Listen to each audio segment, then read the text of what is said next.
Éternel, Dieu de grâce, nous voulons te bénir encore et louer ton Saint-Nom pour cette journée nouvelle que tu nous donnes. Merci encore, Seigneur Père, de ce que tu nous accueilles dans ta sainte présence. Seigneur Dieu, viens encore purifier nos cœurs, nos pensées. Pardonne-nous toutes nos offenses, Seigneur Père, et aide-nous à marcher comme tu veux. Tu es un Dieu saint et rien de souillé ne peut entrer dans ta sainte présence, Seigneur Père. Merci encore pour le privilège et la grâce que tu nous accordes, Seigneur Père, de venir auprès de toi, le Créateur de l'univers, au milieu des myriades et des myriades, Seigneur Père, de créatures célestes qui t'adorent déjà. Seigneur Dieu, tu acceptes, Seigneur Père éternel, nos faibles voix, Seigneur Dieu Tout-Puissant. Merci encore, Seigneur Dieu, d'ailleurs, parce que tu recueilles nos prières dans des coupes en or, Seigneur Père éternel. Cela nous montre ce qu'elles représentent pour toi.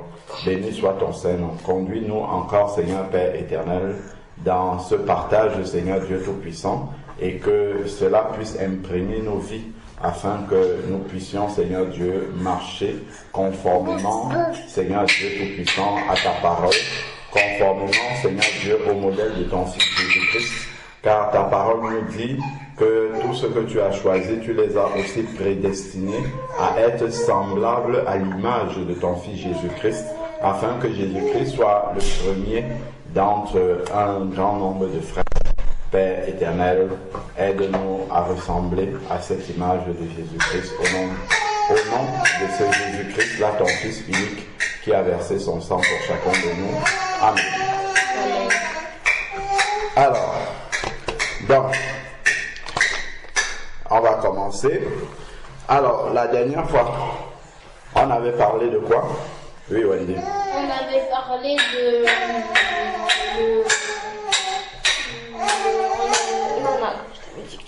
Oui. On avait parlé des 10 lépreux.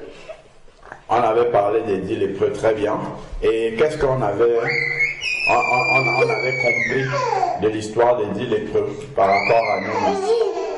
Qu'est-ce que ça nous a enseigné, l'histoire des 10 lépreux? Il fallait avoir beaucoup de foi pour être sauvé. Très bien, il fallait avoir de la foi, oui. Et après... On avait plusieurs étapes, vous vous rappelez? Ah oui. La foi pour la prière, pour l'exaucement de la prière. Ensuite, on a vu quoi? Témoigner de ce que Dieu a fait pour nous. Témoigner de ce que Dieu a fait pour nous. Très bien, oui, Raphaël. Être attentif à l'exaucement. Voilà, être attentif à l'exaucement et puis ensuite être reconnaissant. Voilà. Donc, avoir la foi lorsqu'on prie, attentif à l'exaucement, et ensuite être reconnaissant et témoigner. Voilà, d'accord? Parce que lorsque on témoigne, ceux qui ne connaissent pas Jésus-Christ vont savoir ce que Jésus fait encore dans les vies aujourd'hui et comprendront que Jésus-Christ c'est un Dieu qui est avec nous au quotidien et qui agit. Il agit dans nos vies ici sur la terre, d'accord? Ce n'est pas seulement quand on va arriver dans le ciel qu'il va agir, mais il agit déjà ici sur la terre, parce que certains pensent que Dieu, il est simplement dans le ciel, et c'est quand on va mourir que Dieu va commencer à agir, d'accord? Non, Dieu agit déjà dans nos vies ici sur la terre. C'est lui qui guérit les maladies, c'est lui qui... Voilà, donc on a vu toutes ces étapes-là. Maintenant, il faut les appliquer. Très bien. Il faut les appliquer. Ok. Faut pas lui donner ça parce qu'il y a un insecte dedans. Alors, donc aujourd'hui, on va voir autre chose. Wendy, tu te souviens que dimanche dernier, on avait une discussion ensemble et on devait partager là-dessus. Mais on n'a pas pu. Parce que en fait, je pense que on parlait de, je disais à Wendy qu'il faut, que ça lui arrive de parler de Dieu à sa copine, et elle disait qu'ils vont se moquer de moi, ils vont me prendre pour un fou, et pourquoi les embêter avec, d'accord? Et je t'expliquais que si tu aimes quelqu'un et que tu marches avec la personne, si la personne est aveugle et que toi tu vois qu'il y a un grand précipice devant toi, est-ce que tu vas aller et puis enjamber le précipice, c'est-à-dire mettre une jambe pour traverser le précipice, et l'autre qui est ta copine qui est à côté, qui ne voit pas, tu vas la laisser plonger dans le précipice? Non, tu vas tirer sa main pour qu'elle esquive le précipice, n'est-ce pas? Tu vas tirer sa main pour qu'elle esquive le précipice, même si elle ne comprend pas, même si, comme elle ne voit pas le danger. Mais toi qui vois, tu vois le danger, et tu ne peux pas laisser ta copine aller tomber dans le précipice. D'accord? Oui. Donc, ça, déjà, c'est une manière...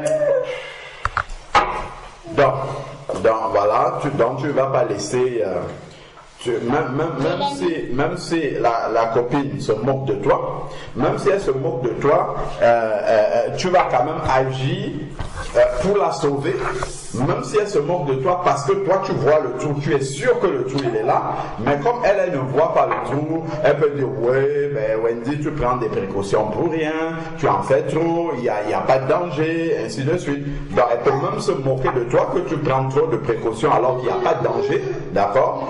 Alors que toi tu es sûr que tu vois le trou et tu sais pertinemment qu'il y a un danger. Donc tu vas la sauver quand même, tu vas lui éviter de tomber dans ce trou-là, même si elle ne comprend pas. Ok? Même si elle va se moquer de toi, tu sais qu'au final, même si elle ne comprend pas, tu lui auras fait du... Voilà. Tu lui auras fait du bien. Bon, on va voir quelques... comment? On avait dit qu'on allait voir l'homme riche et Lazare. Voilà, on va voir l'homme riche et Lazare. Donc, avant de voir l'homme riche et Lazare, il y a beaucoup de choses déjà que le Seigneur peut apporter dans la vie de quelqu'un lorsqu'il est encore vivant, lorsqu'il est là sur la terre. Comme on disait, il exauce les prières, il peut nous guérir. Par exemple, quand quelqu'un il est malade ici sur la terre, si les médecins n'arrivent pas à régler son problème, voilà, il n'aura pas de solution, il sera complètement dans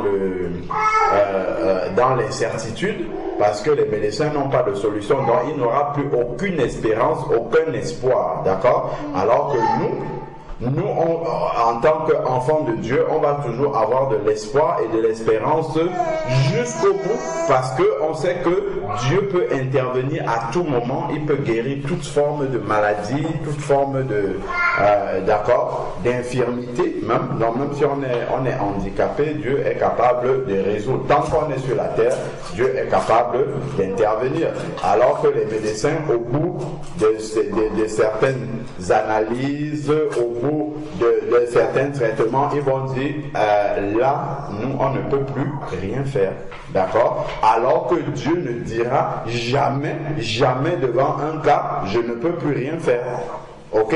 Vous voyez, donc ça fait déjà une grande différence entre celui qui croit et celui qui ne croit. Voilà, ça c'est déjà sur la terre. Bon, maintenant, on va voir. Bien plus grave encore, c'est lorsque la mort arrive. La différence. Le grand trou dont je te parlais, on va parler de ce grand trou-là. Ok? Tu verras que toi, tu sais qu'il y a un grand trou, mais beaucoup ne savent pas qu'il y a un grand trou. Mais donc, comme toi, tu sais qu'il y a un grand trou, tu vas faire en sorte qu'ils puissent éviter ce grand trou-là. Ok? Voilà. Donc, on va prendre Luc chapitre 19, à partir du verset 31. Luc chapitre 19, à partir du verset 31. Donc, vous notez Luc chapitre 19, à partir du verset 31. Vous pouvez noter comme titre...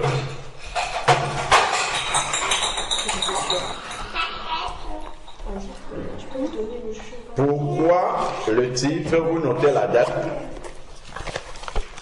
Le titre, c'est... Alors, vous marquez la date. Le titre, c'est le 30. Le titre, c'est Pourquoi absolument parler de Jésus aux hommes?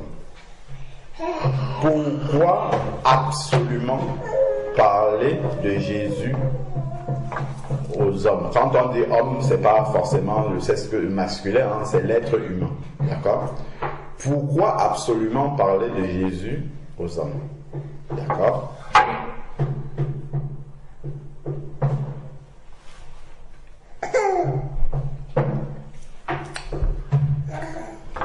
Et donc, pour résumer un peu, parce que Raphaëla n'avait pas assisté à nos différentes discussions, Wendy et moi là-dessus, j'avais demandé à Wendy, est-ce que tu sais la condition pour entrer au ciel, pour aller au paradis après la mort? Est-ce que tu sais quelle est la condition? Et qu'est-ce qu'on avait dit, Wendy? Bon, c'est vrai, tu m'avais dit qu'il faut aimer de nouveau tout ça, mais je t'avais expliqué ça de manière beaucoup plus simple. Mais qu'est-ce qu'on avait dit? Tu m'avais dit que si qu'on n'est pas né d'eau et d'esprit, on ne peut pas rentrer dans le ciel. Non, ça c'est ce que toi tu m'avais dit. Et je te l'avais expliqué très simplement. Très simplement, j'avais pris l'exemple de si je suis quelqu'un de très gentil et que j'accueille tout le monde à la maison. Tu te rappelles de ça? Oui. Voilà, ça c'est beaucoup plus simple qu'être né d'eau et d'esprit. Être né d'eau et d'esprit, ça c'est déjà très compliqué. Mais je t'avais pris un exemple qui est très simple. Si j'accepte tout le monde à la maison et que quelqu'un arrive là-bas, donc tous ceux qui sont dans la maison, ils ont un test négatif, d'accord, donc ils ne sont pas malades du corona, et que quelqu'un sonne là-bas à la porte, il dit qu'il veut entrer, je lui dis allez vas-y viens, moi j'accepte tout le monde, il me dit non, je veux d'abord te voir à la porte, il faut que tu viennes, j'ai quelque chose à te dire avant d'entrer, il insiste, et je vais à l'entrée, il me dit voilà, j'ai le Covid. Je suis Covid positif. Est-ce que, même si je suis gentil, je vais le laisser entrer dans la maison? Il va contaminer tous ceux qui sont là. Qu'est-ce que je vais lui dire? Traite-toi du Covid d'abord et après tu viens à la maison, il n'y a pas de problème. Mais il faut que tu sois traité du Covid déjà. C'est la même chose avec Dieu dans le ciel. On avait dit que Dieu, il est parfait. Donc s'il accepte des pécheurs dans le ciel, ces pécheurs-là vont contaminer. Alors, donc on a dit, si Dieu laisse entrer des pécheurs dans le ciel, ils vont contaminer tous ceux qui sont là. D'accord? Et donc je t'avais expliqué que j'avais pris un exemple avec un cahier et j'avais pris un stylo, tu te rappelles? Et je te disais que Jésus il est comme le cahier, le stylo c'est comme nous. J'avais pris un stylo noir avec un cahier blanc et je te disais, si nous pécheurs comme ça, quand on accepte Jésus-Christ, c'est comme si on entrait dans le cahier et quand Dieu nous regarde, il ne voit plus le noir en nous, mais il voit le blanc du cahier autour qui est Jésus-Christ. Voilà, c'est ce que je t'avais expliqué. Là, il n'y avait pas eau, esprit, tout ça. C'était un exemple très simple. Ok? Pour comprendre pourquoi les hommes doivent absolument accepter Jésus-Christ. S'ils n'acceptent pas Jésus-Christ, Dieu va tout voir le noir. Ok? Donc, on a dit pourquoi il faudrait absolument parler de Jésus-Christ aux hommes. Ok? Vous comprenez pourquoi on sort dans évangéliser. D'accord? Pourquoi on met les traités dans les boîtes aux lettres, tout ça, pour que tous les hommes soient sauvés. Voilà, pour que tous les hommes au moins entendent parler de Jésus-Christ et sachent qu'il y a quelque chose après la mort et que c'est pendant qu'on est vivant, d'accord, qu'il faut, c'est pendant qu'on est vivant qu'il faut faire ce choix-là. Alors, on va prendre Luc 19 à partir du verset 31. Donc on écrit Luc 19. Oui. Luc 19 à partir du verset 31.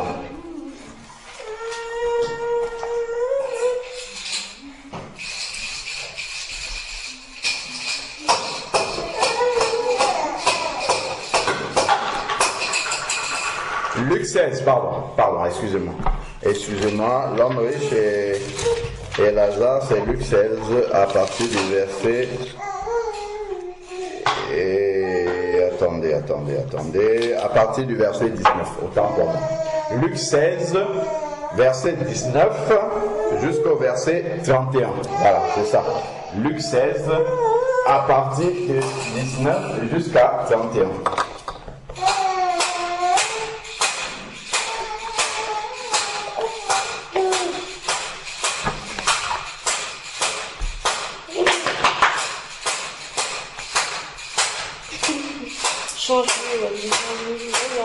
C'est fort. Ok. Donc, on prend Luc chapitre 16. Luc 16. Versets 19 à 31. C'est ça. Donc, vous lisez alternativement. C'est-à-dire, l'une lit un verset, après, l'autre lit le verset suivant, et puis on continue comme ça. D'accord? Ok, Wendy, tu commences. Luc 16 à partir du verset 19. Il y avait un homme riche qui était vêtu de pourpre et de fin lin, et qui chaque jour menait journée devant lui. Alors, donc il y avait un homme riche qui était vêtu de pourpre et de fin lin. Donc, à l'époque, vêtu de pourpre et de fin lin, c'est même l'image des vêtements de roi. Vous savez, quand Jésus était... quand on l'a amené chez Pilate pour le condamner, d'accord, vous vous rappelez que les soldats, ils lui ont mis un manteau de pourpre. Voilà, donc, parce qu'ils voulaient se moquer de lui. Parce que, pourquoi on a condamné Jésus? Parce que on dit qu'il a dit qu'il est le roi des Juifs. Ok? Le roi des Juifs, ça veut dire, c'était Dieu. Ok? Donc, on lui a mis un manteau de pourpre pour se moquer de lui, pour dire que tu es un faux roi. D'accord? Donc, on lui a mis le manteau de pourpre pour se moquer de lui. Donc, ok? Et puis, du fin lin. D'accord? Du fin lin, et il menait une joyeuse vie, dont il était joyeux, mais qu'est-ce qui le rendait joyeux? C'était la richesse. Vous voyez? Mais la richesse, est-ce que quand on t'enterre, la richesse peut partir avec toi? Non. Ça veut dire que cette joie-là va s'arrêter avec la richesse aussi. Ok? Continuons. Un pauvre nommé Lazare était couché à sa porte, couvert d'ulcères et désireux de se rassasier des miettes qui tombaient de la table du riche. Voilà. Donc, Lazare était pauvre, ok? Il était pauvre et il n'avait pas de subsistance, donc de quoi manger, même de quoi se vêtir, et il avait des ulcères. Vous savez c'est quoi les ulcères? Des blessures. Voilà, des blessures qui ne guérissent pas, ok? Il avait des blessures qui ne guérissent pas. Donc, et il était devant la porte du riche, espérant que le riche jette un peu de nourriture, d'accord? Jette un peu de nourriture et que lui, il puisse se rassasier de cette nourriture-là. D'accord? Continuons. Et même les chiens venaient encore lécher ses ulcères. Voilà, lécher dans les blessures. Ok? Pourquoi ils aiment ça, les chiens? Ben, ils aiment tout ce qui est comme viande, tout ce qui est un peu saignant, c'est un peu saignant quand même, parce que les blessures, enfin, bref. Ça, c'est pas le plus important. Continuons. Dans les chiens, donc, ils n'avaient même pas de protection, ils avaient, voilà, ok? Alors. Le pauvre mourut et il fut porté par les anges dans le sein d'Abraham. Voilà. Donc, ça, déjà, on a une information. C'est que dès que quelqu'un meurt, on sait ce qui se passe. C'est ce qu'il nous dit. Il est mort immédiatement. Les anges sont venus le prendre pour l'amener dans le sein d'Abraham. Ok? Les anges sont venus le prendre pour l'amener dans le sein d'Abraham. On comprend déjà que quand on meurt, ce n'est pas la fin de toute chose. Il y a quelque chose qui continue après la mort. Parce que c'est une fois qu'il est mort,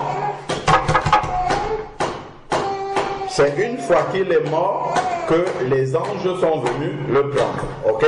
Donc il y a des anges qui sont là, qui prennent des personnes qui sont mortes et qui les amènent quelque part. Ok? Ok. Donc déjà, celui qui est sur la terre et qui vit comme si après la mort il n'y a rien, toi tu sais déjà qu'il y a quelque chose qui existe, donc tu ne vas pas le laisser comme ça dans l'ignorance. Ok? Parce que lui pense qu'on vit, que la vie se limite à ce qu'on voit là sur la terre et après c'est fini. Ok? Mais toi tu sais qu'il y a quelque chose après et il faut faire attention. Parce que après là, on dit que les anges sont venus le prendre. Donc, ce n'est pas lui qui a décidé d'aller quelque part, là où il va partir, mais ce sont les anges qui sont venus le prendre. Donc, ça veut dire que ça ne dépend plus de lui. Quand tu es sur la terre, si tu veux aller quelque part, donc, je disais en fait que quand tu es encore vivant sur la terre, si tu te déplaces pour aller quelque part, c'est que c'est ta propre volonté en général, sauf si tu es prisonnier. Ok? Si tu es prisonnier, on t'amène là où tu ne veux pas. Mais si tu veux aller quelque part, soit tu peux te déplacer toi-même, tu y vas de ta propre décision, soit tu peux demander qu'on t'amène quelque part, ok? Mais c'est toi qui as décidé d'y aller. Mais ici, après la mort, on voit que Lazare il est mort, les anges sont venus le chercher. Donc là, ce n'est pas lui qui a demandé d'y aller, ok? Donc, là où tu vas partir ne dépend plus de toi. Ok? Ça ne dépend plus de toi. Continuons.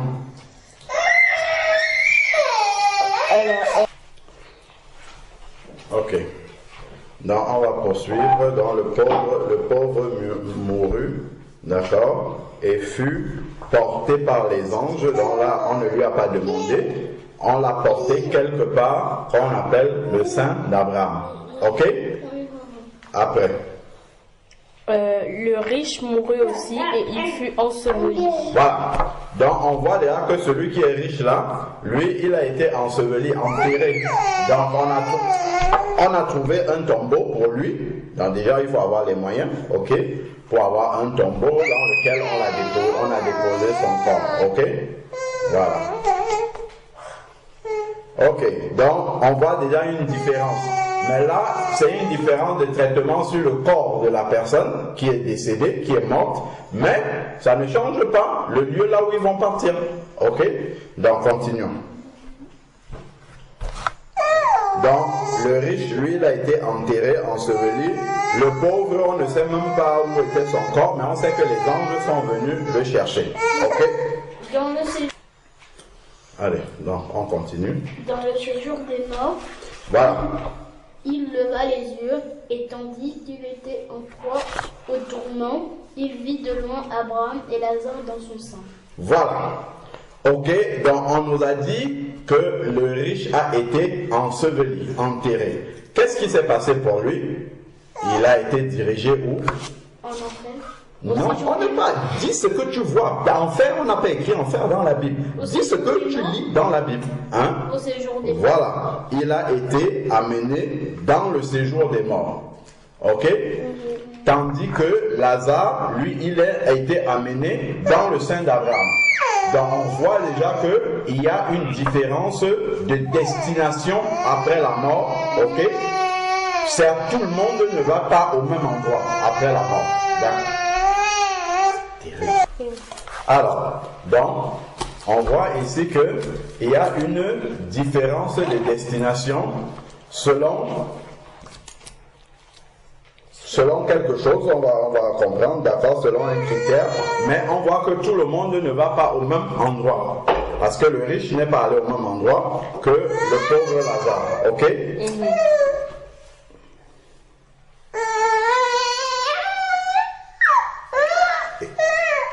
Ok, donc le riche s'est retrouvé dans le séjour des morts.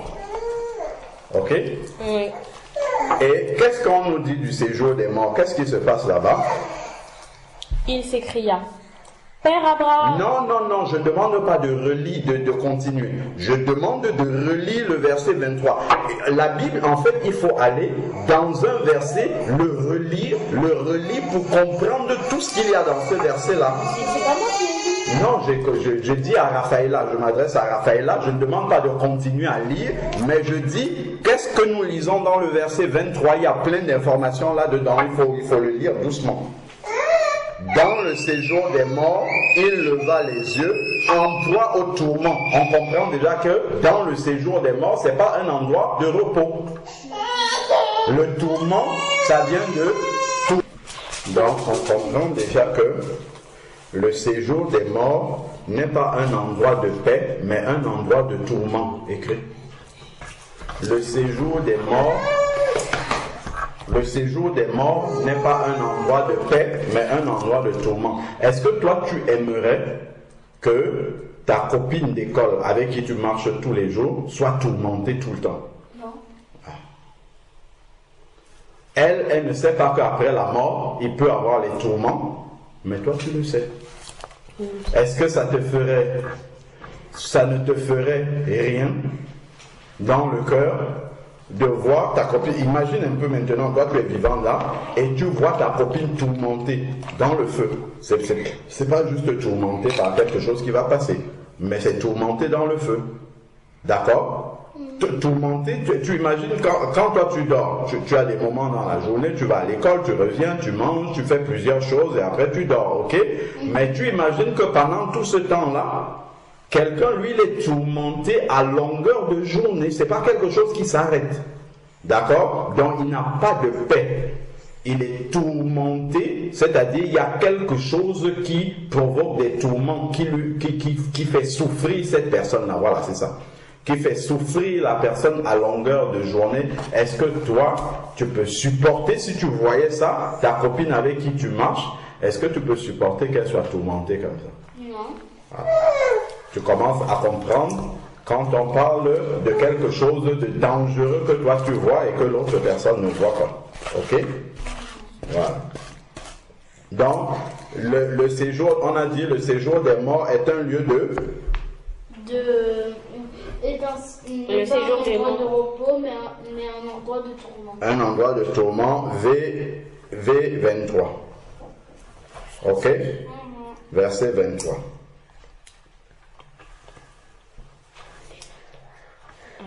Il vit de loin Abraham et Lazare en son sang. Ok? Comment il sait que c'est Abraham et Lazare? D'après la mort, on reconnaît. Il y a des choses qu'on reconnaît, les personnes d'Abraham d'ailleurs. Je ne pense même pas qu'il ait vécu avec Abraham. Non. Mais il reconnaît, il sait que c'est Abraham.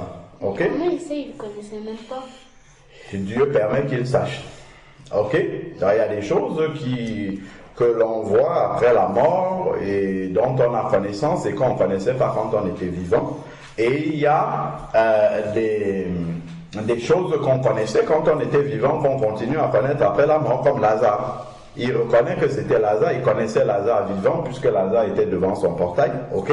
Et après la mort, quand il voit Lazare, il le reconnaît. Ok? Bon, ce sont des informations aussi que on apprend dans ce verset. D'accord? Verset 24 maintenant. 24. Il s'écria, Père Abraham, aie pitié de moi, et envoie Lazare pour qu'il trempe le bout de son doigt dans l'eau et me rafraîchisse la langue, car je souffre cruellement dans cette flamme. Ah! On apprend encore des choses sur le séjour des morts. Qu'est-ce que vous apprenez dans ce verset maintenant sur le séjour des morts? Oui, Wendy. Que si on va là-bas, on brûle cruellement dans une flamme. Ah, vous pouvez noter ça. Le séjour des morts, il a dit qu'il souffre cruellement, n'est-ce pas? Le séjour des morts est un endroit de souffrance. Est-ce que toi, tu peux supporter que ta copine souffre cruellement? Non. Le séjour des morts est un endroit de souffrance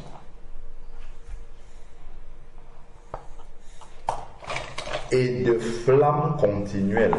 C'est-à-dire qu'il y a le feu de manière continuelle, dans un feu qui ne s'éteint Jamais. Ah. Est-ce que tu peux souhaiter même à ton pire ennemi d'aller dans un endroit comme ça? Oui. Non. Très bien. C'est un endroit, le séjour des morts est un endroit de souffrance et de flamme permanente. D'accord? C'est un endroit de feu. En fait, il y a beaucoup de souffrance et il n'y a pas d'eau là-bas à boire. Ce qu'il nous dit ici. Ok? Donc tu vas jamais voir. Regarde ce qui est écrit dans le verset. Il dit à Lazare de tremper son doigt dans de l'eau et de lui donner. Donc il n'y a pas d'eau là-bas. Et au ciel, est-ce qu'il y a de l'eau? Pour l'instant, on est sur le séjour des morts. Vous avez compris? c'est un endroit de souffrance où, avec une flamme permanente, sans eau. Notez.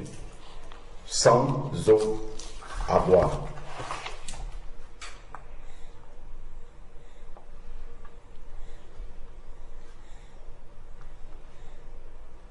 Sans eau à boire. Sans, c'est S-A-N-S-O-E-A-U. C'est pour ça que je dis sans eau, parce que je fais la liaison. Sans eau à boire. Ok? Vous voyez comment cet endroit-là est. Bon. Il y a autre chose maintenant. Quand il s'écria, pourquoi il ne dit pas Abraham, mais il dit Père Abraham. Qu'est-ce que ça nous donne comme information? Il faut, Wendy. On ne lève pas, c'est pas la précipitation. La parole de Dieu, on doit se poser, réfléchir, méditer, comprendre avant de parler. C'est pas celui qui parle le plus vite. Et on ne parle pas pour dire n'importe quoi. Donc, tu relis le verset, tu écoutes la question, tu relis le verset, ensuite tu médites dans ton esprit et tu réponds. C'est pas à l'école où tout le monde veut répondre vite. Non, on n'est pas là pour répondre vite. On est là pour comprendre le texte. Est-ce que tu as compris? Voilà. Donc, il s'écria, Père Abraham. Donc, on a dit qu'il reconnaît déjà que c'est Abraham, bien qu'il n'a jamais rencontré Abraham dans sa vie. En tout cas, le texte ne nous dit pas qu'il ait rencontré Abraham, et puis on ne sait pas s'il a vécu à l'époque d'Abraham. Bon, rien ne nous montre cela, mais il a reconnu Abraham. Quand il dit Père Abraham, qu'est-ce que ça nous donne comme information?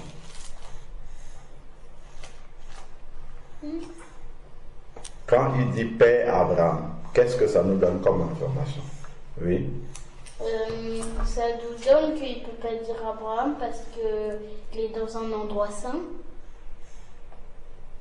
Bon, ok. Raphaël. Qu'il a du respect pour lui. D'accord, ok. Il a du respect pour lui. Il est dans un endroit saint. Plus simplement, que représente Abraham dans la Bible? Oui. C'est un serviteur de Dieu. Très bien, oui. C'est le père des nations. C'est le père des nations, oui. Mais qui étaient les enfants d'Abraham? Oui. Isaac et Ismaël. D'accord, ils ont créé quel peuple? Oui. Le peuple juif et le peuple musulman. Très bien, ok. Donc quand il dit Père Abraham, qu'est-ce que ça veut dire? Si tu appelles quelqu'un père, ça veut dire quoi? C'est lui qui t'a engendré. Ça veut dire que c'est lui qui t'a engendré. Donc tu fais partir de sa tribu, de sa famille. Si tu appelles quelqu'un père, ça veut dire qu'il est ton papa, tu fais partir de sa famille. C'est tout simple. Père Abraham, ça veut dire qu'il appartient à la famille d'Abraham. Donc ça veut dire que lui-même il est un juif, en fait. D'accord? Donc c'était un juif, mais qui n'a pas obéi à Dieu. D'accord? C'est pour ça qu'il appelle, c'est pas n'importe qui. Je sais, un Chinois, il n'appelle pas Père Abraham. D'accord? S'il appelle Père, c'est parce qu'il fait partie du peuple d'Abraham. Ok? Ben, généralement, ceux qui sont d'Ismaël, ils n'appellent pas trop Abraham Père. Ok? Dans la Bible, en tout cas. Ok? Ils n'appellent pas trop Abraham Père, mais c'est plus les Hébreux qui appellent Abraham Père. Ok? Dans la Bible. Voilà. Donc, l'homme riche il était probablement un juif. Ok? Donc, un israélite, autant pour moi. D'accord? Parce qu'un juif, c'est celui qui pratique la religion, le judaïsme. D'accord? Par contre, un hébreu, c'est celui qui est descendant selon la chair d'Abraham. Donc, c'était un hébreu, probablement. Ok? Donc, il était censé quand même connaître la parole de Dieu et... méditer. D'accord. Ok. Ensuite, maintenant, Père Abraham, donc ça nous donne « Aie pitié de moi ». Dans là, qu'est-ce qu'il fait? Il fait une prière. On peut prier dans le séjour des morts, mais on va voir ce qu'Abraham va lui répondre. Ok? Donc, tu peux bien prier après. Après la mort, tu peux essayer de prier pour voir ce que ça va faire. Ok? Donc, il fait une prière après la mort. Et qu'est-ce qu'il dit dans sa prière? Envoie Lazare, donc il reconnaît Lazare, envoie Lazare pour qu'il trempe le bout de son doigt dans l'eau et me rafraîchisse la langue. Donc quelqu'un qui est mort, qui est dans le séjour des morts, il a une langue, il a une voix pour parler, il a des oreilles même pour entendre. D'accord? Donc il continue à avoir un corps. Ce n'est peut-être pas exactement le même corps qu'on a là, mais il a les mêmes caractéristiques. Il a une langue qui a soif, et il a même soif. Donc il peut boire de l'eau. Là, on a beaucoup d'informations sur ce qui vient après la mort. Parce que les gens me disent souvent, oh, on ne sait pas qui a été pour voir. C'est le texte qui nous parle de ça. Ok? Donc, il a une langue, il a un peu les mêmes besoins que quelqu'un qui vit sur la terre. Ok, il a besoin d'être rafraîchi, il a besoin. D'accord? Bon. Qu'est-ce que Abraham va lui dire? Verset 25. Mon enfant, souviens-toi. Ah! Abraham lui dit quoi? Mon enfant. Ça confirme quoi, comme on a dit tout à l'heure? Qu'il fait partie de sa famille. Il fait partie de sa famille. Ok? Donc Abraham confirme mon enfant. Donc ça doit être nécessairement un juif. Ok? Après, je n'arrête pas de dire un juif, un hébreu. Ok? Souviens-toi que tu as reçu. Attendez. Donc on poursuit avec le verset 25. Donc qu'est-ce que Abraham lui répond? Mon enfant, souviens-toi que tu as reçu tes biens pendant ta vie et que Lazare a eu les maux pendant la sienne. Maintenant, il est consolé et toi tu souffres. Voilà. Donc, ici, Abraham répond. Donc, on a une voix pour parler après la mort. Ok? Il a une voix, il a une langue. Et il a des oreilles pour écouter aussi. Parce qu'Abraham ne peut pas lui parler s'il ne peut pas entendre. Ok? Il a des yeux aussi. Il a des yeux pour voir aussi, oui, effectivement, puisqu'il vit Abraham et Lazare. Ok? Donc il y a un corps qu'on a après la mort. Ok? Mais ce corps-là peut brûler dans les tourments sans être calciné. D'accord? Calciné, c'est quand quelque chose brûle complètement, après il reste plus rien. Comme par exemple, si tu prends du papier, tu brûles le papier, il va se calciner parce qu'après il va rester juste la cendre. Ça va disparaître, ok? Mais par contre, ici, le corps que celui qui va dans le séjour des morts a, c'est un corps qui peut brûler parce qu'il reste dans la flamme, mais il ne se calcine pas. D'accord? Se calcinait, au bout de quelques jours, il disparaîtrait. Si tu prends un être vivant, d'ailleurs, vous avez déjà entendu parler de l'incinération? Incinération. Vous avez déjà vu quelque part une plaque qui indique crématorium? Non. Oui. D'accord? Le crématorium, en fait, ici, lorsque les gens meurent, certains ont décidé qu'après leur mort, ils vont aller au crématorium. Le crématorium, c'est-à-dire on ne va pas les enterrer, mais on va brûler leur corps. On brûle le corps et on remet la cendre à leur famille. C'est humiliant un peu. Oui, c'est humiliant, ce n'est pas biblique, c'est un péché, c'est voilà, ok, d'accord. Bah donc les gens ils pratiquent ça ici. Dans le crématorium, en fait, c'est un endroit où on brûle les gens qui sont morts. On les met dans le cercueil, je crois, et puis on brûle tout, et puis il reste de la cendre, on donne à leur famille. Ok, c'est ça leur reste. Ok, bon, donc il y a des gens qui ont décidé de faire ça. C'est un péché. C'est un péché. D'ailleurs, le Seigneur a dit que tu ne feras pas passer tes enfants par le feu, par exemple. Ok? Bon, donc il y a plusieurs versets qui permettent de dire que ce n'est pas biblique. Et puis le Seigneur a dit, tu es poussière, tu retourneras dans la poussière. Donc on doit enterrer les gens. D'accord? On ne doit pas les brûler. Ok. Donc, comme je disais, quand on brûle un corps au crématorium, en fait, la personne brûle totalement, il se consume et il reste la cendre. Ok? Donc ça veut dire que le corps quand les personnes qui sont mortes et qui sont dans le séjour des morts est différent de celui-ci. Parce que celui-ci, tu le brûles, il va se consumer, mais celui-là, tu le brûles. Le corps d'après, là, tu le brûles, il ne se consume pas. D'accord? Donc, mais il ressent la souffrance qu'on peut avoir dans ce corps-ci, de maintenant, là, vivant, ok? Toute cette souffrance, la soif, tout ça, il ressent, mais le corps ne se consume pas, parce que c'est un corps éternel, désormais, d'accord? Ok? Bon, donc, Abraham lui répond, mon enfant, dans même ceux qui vont dans la présence de Dieu, comme Abraham après la mort, ils peuvent parler, ok? Ils peuvent parler, ils peuvent écouter, ils peuvent voir, ainsi de suite. Et il lui dit, souviens-toi. Donc après la mort, on peut se rappeler de ce qui était dans notre vie. Ok? Notre mémoire n'est pas effacée. Il dit, souviens-toi. Donc, après la mort, tu peux repasser toute ta vie en boucle et tu peux revoir toute ta vie. Ok?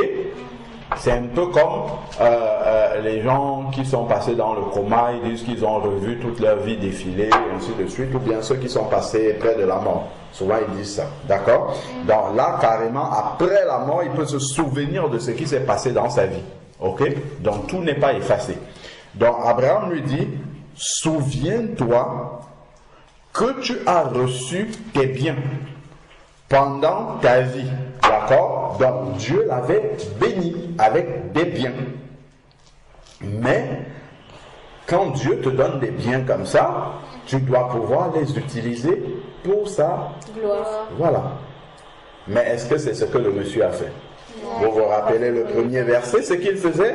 Il est riche et il était vêtu de pourpre et de fin lin, et chaque jour il menait une vie joyeuse et brillante. D'accord? Donc il vivait de manière égoïste, pour lui uniquement. Joyeuse vie brillante, ainsi de suite. Il ne s'intéressait pas à son pro. Donc il n'avait pas d'égard pour Abraham, pour Lazare. Le premier commandement, c'est quoi?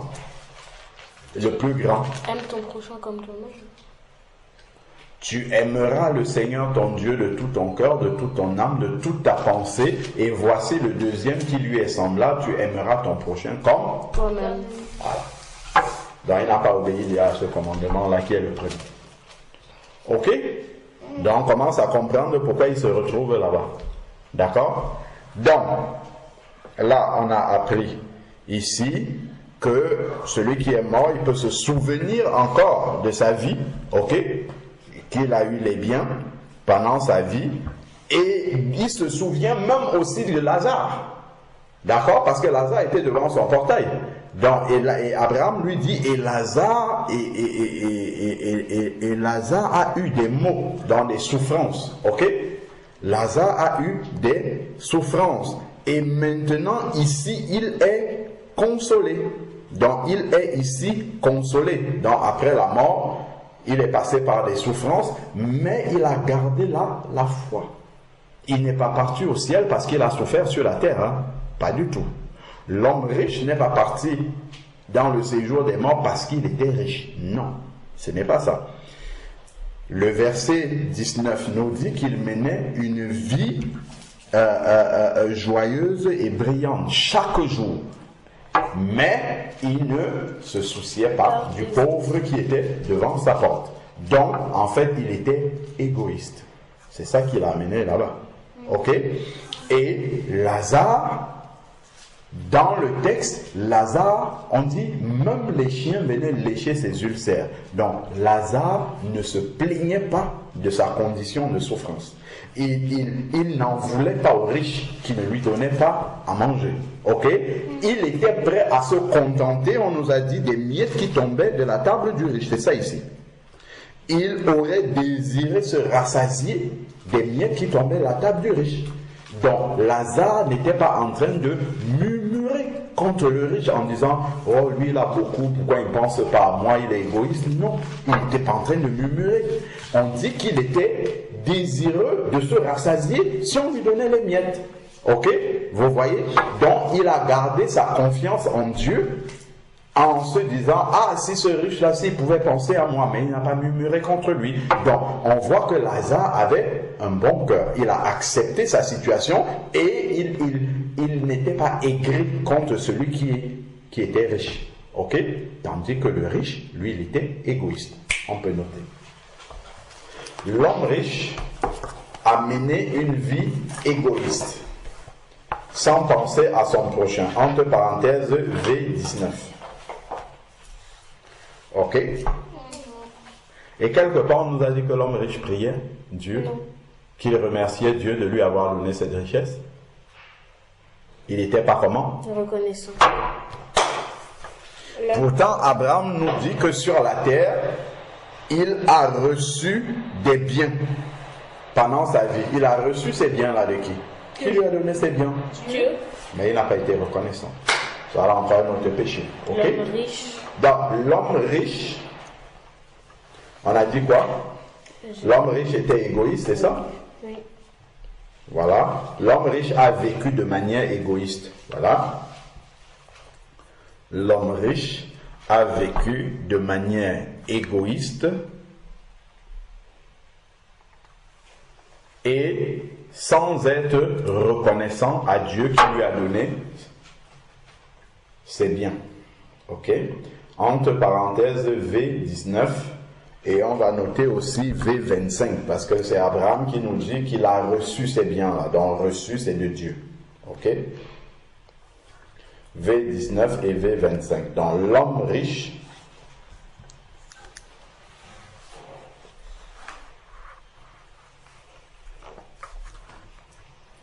l'homme riche a vécu de manière égoïste, sans être reconnaissant à Dieu pour les biens qu'il a reçus.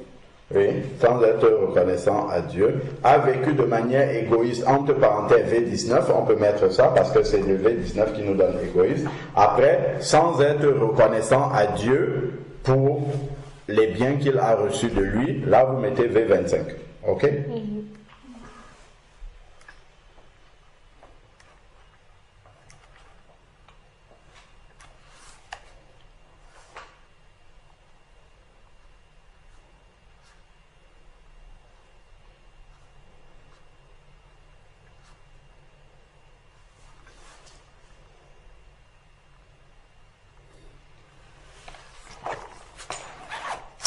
C'est bon?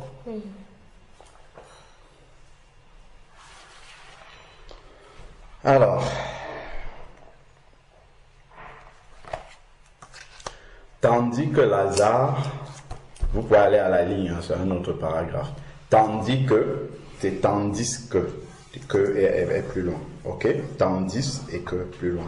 Donc, tandis que Lazare a accepté sa condition de souffrance sans murmure. D'accord? Et là, on va mettre V21, parce que c'est dans le verset 21 qu'il a écrit « Il aurait désiré se rassasier de ce qui tombait de la table du riche, et même les chiens venaient lécher ses ulcères. » Donc, Lazare avait accepté sa condition. Qu'est-ce que j'ai dit avant? Tandis que Lazare a accepté sa condition. Voilà, sa condition de souffrance, voilà, de souffrance, de maladie, ok, sans murmurer. Tandis que Lazare a accepté sa condition de souffrance sans murmurer et comptant sur Dieu, entre parenthèses,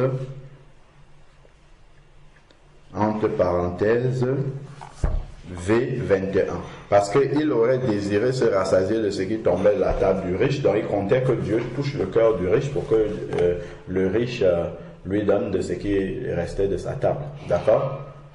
Voilà. Et donc, et comptant sur Dieu. C'est ça? Voilà. Il connaissait Dieu?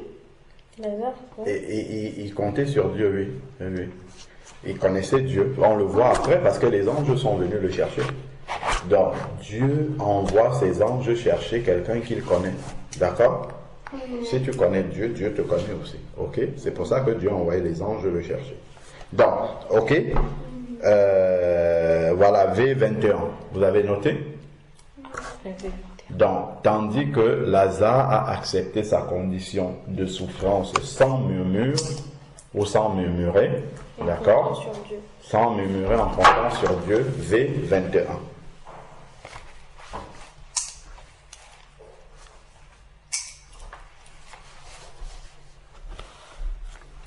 Donc, la manière dont chacun d'eux a vécu, je parle de l'homme riche et de Lazare, d'accord? La manière dont chacun d'eux a vécu, vous pouvez noter, la manière dont chacun d'eux, entre parenthèses l'homme riche et Lazare, la manière dont chacun d'eux a vécu. Était différente? Non. La manière dont chacun d'eux a vécu, chacun d'eux, c'est Lazare et l'homme riche, la manière dont chacun d'eux a vécu détermine l'endroit où ils vont après la mort. Vous avez compris? Donc ce n'est pas après la mort que tu peux venir changer la manière dont tu as vécu.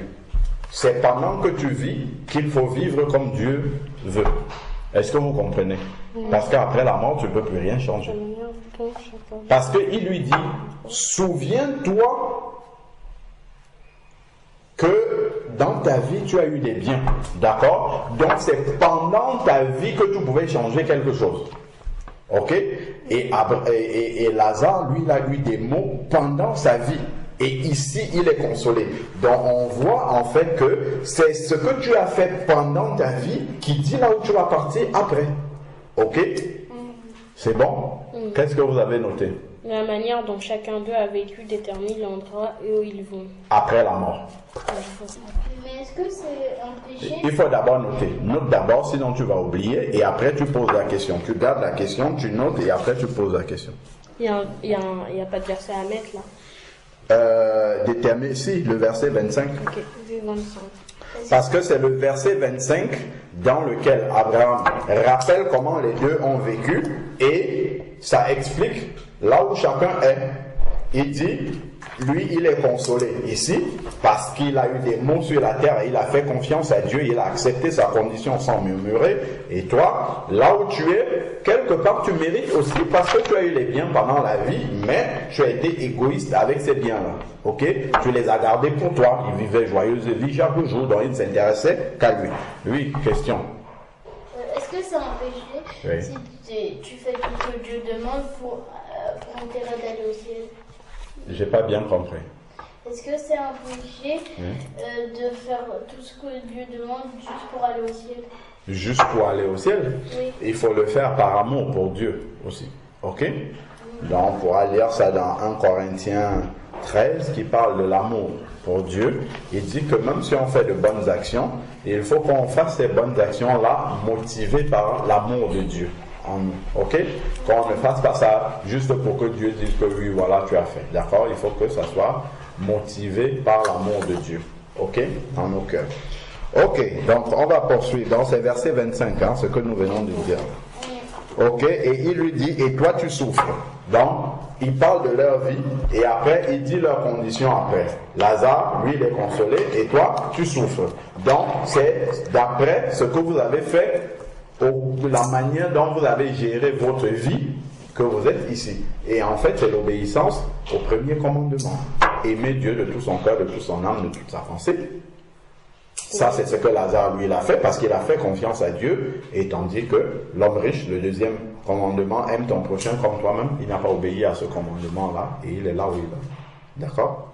Ok, verset 26. D'ailleurs, il y a entre nous et vous un grand abîme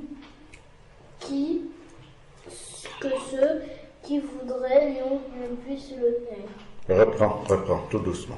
D'ailleurs, il y a entre nous et vous un grand abîme, afin que ceux qui voudraient passer d'ici vers nous, ou de là vers nous, ne puissent le faire. Est-ce que vous avez compris? Oui. Et il dit que entre le lieu où eux ils sont, Lazare et lui, Abraham, et là où l'homme riche est, il y a un grand trou dont je parlais, un grand abîme qui sépare. Donc, afin que celui qui est là-bas avec Abraham, dans le sein d'Abraham, et celui qui est dans le séjour des morts, tu ne peux plus changer. Tu ne peux pas passer d'un endroit à l'autre. Donc, quand tu es mort, l'endroit où tu vas aller, il reste. Tu ne sors plus de là-bas. Tu ne peux plus. C'est ce qu'Abraham nous dit. Toute la vie? Oui, tu ne peux plus. C'est ce qu'il dit là. Il dit qu'il y a un grand fossé. L'abîme, c'est un grand trou. Si tu veux, un grand trou qui n'a pas de fond. Ok? Voilà. Donc, il y a un grand abîme entre vous et nous Pour que l'un ne peut pas passer, tu ne peux pas quitter du ciel pour aller sauver quelqu'un qui est en enfer, qui est dans le séjour des morts, pour le ramener au ciel. D'accord? Donc c'est pendant qu'on est vivant qu'il faut parler de Jésus à ces personnes-là. Parce qu'une fois qu'elles seront mortes, on ne pourra plus les sauver. D'accord? À cause de l'abîme. On ne peut pas traverser cet abîme-là. D'accord? Pour aller les sauver là où elles sont. Une fois qu'elles sont mortes, c'est fini, elles restent là-bas. Si nous sommes au ciel, on est au ciel, eux ils sont là-bas. On ne peut pas passer de l'un à l'autre. On ne peut plus changer après la mort. C'est ça que ça nous dit ici. On note. Après la mort, notre destination ne peut plus changer. Ok? On ne peut pas passer du ciel au séjour des morts, ni du séjour des morts au ciel. Voilà. Après la mort, notre destination ne peut plus changer. Ok? Parce que cette destination-là dépend de ce qu'on a fait pendant notre vie et non après notre mort. Ok? Vous avez vu que l'homme riche, maintenant, il prie. Il prie, mais il prie trop tard. Il prie après la mort. Ok? Donc ces prières après la mort ne peuvent pas être exaucées.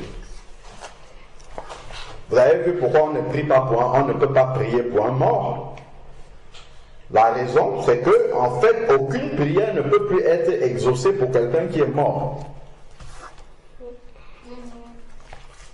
Parce que sa condition ne peut plus changer.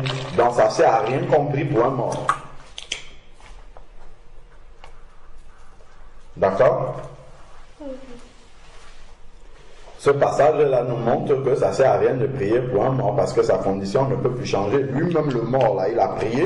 On voit qu'Abraham n'a pas répondu à cette prière-là. Pourquoi il y a des gens qui prient pour les morts? Ben oui, les catholiques prient pour les morts. Ils prient pour l'âme de ceux qui sont morts. Pour qu'ils aillent au paradis, pour que Dieu les aide, pour que Dieu les reçoive. Mais tout ça, c'est trop tard. C'est pendant que les gens sont vivants qu'on prie pour eux. Après la mort, c'est trop tard. D'accord? Ok, donc qu'est-ce qu'on a dit? La phrase qu'on a écrit quoi? Après la mort, notre destination ne peut plus changer. Oui, notre destination ne peut plus changer. On ne peut pas passer du ciel. On ne peut pas passer du ciel au séjour des morts, ni du séjour des morts au ciel, car il y a un grand abîme qui les sépare. Et vous notez V26.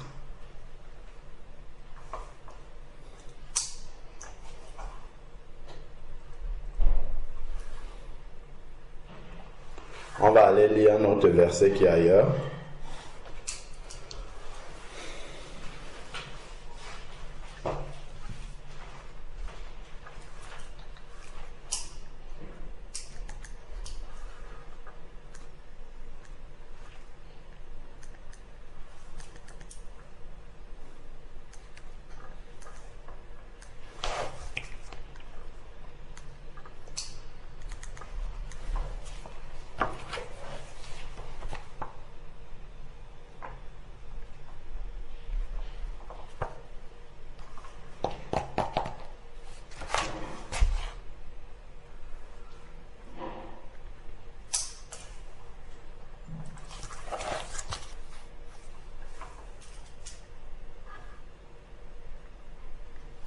Arrête de changer de couleur. Laisse-moi.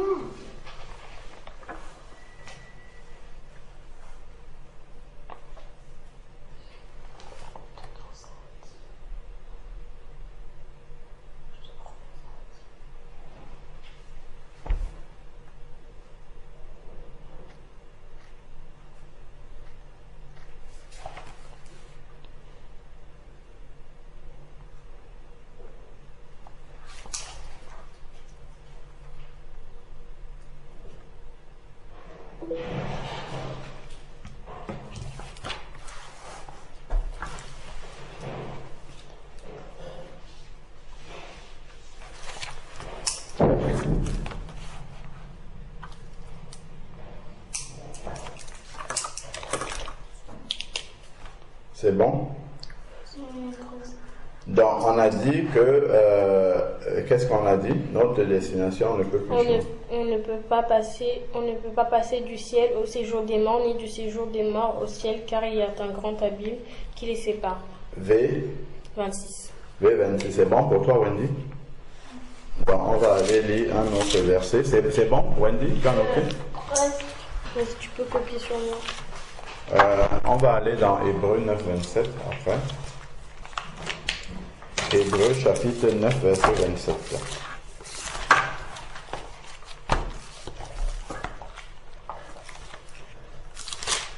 Hébreux, c'est vers après Timothée. Après Timothée, Tite, il y a Hébreux. Hébreux 9, verset 27. Et après, on va revenir. Hébreux chapitre 9, verset 27.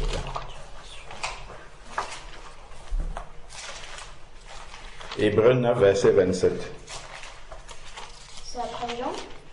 C'est à la fin, c'est-à-dire après Timothée, Tite et tout ça, c'est bien après les épîtres là-bas. Même la page. Donc avant Apocalypse? Ouais, C'est avant Apocalypse. Parce qu'Apocalypse est dernier, avant, voilà, après Philémon, voilà, Philémon, voilà, Hébreux, chapitre 9, verset 27. Qu'est-ce qui est écrit? Verset 27. Et comme il était réservé aux hommes.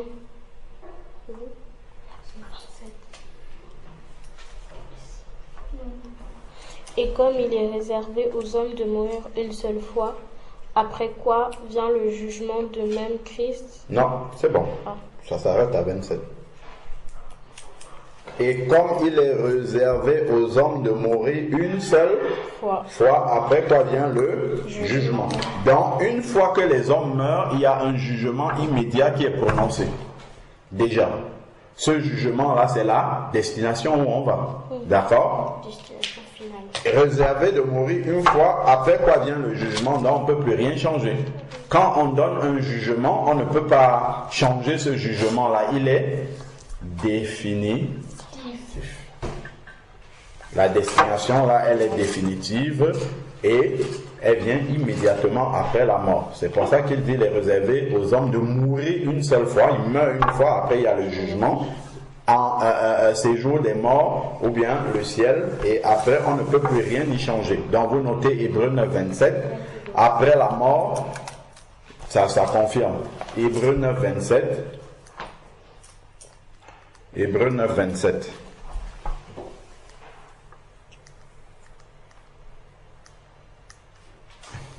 Hébreux chapitre 9, verset 27. Donc ça confirme qu'après la mort, on ne peut plus changer la destination. On revient à Luc 16. D'accord?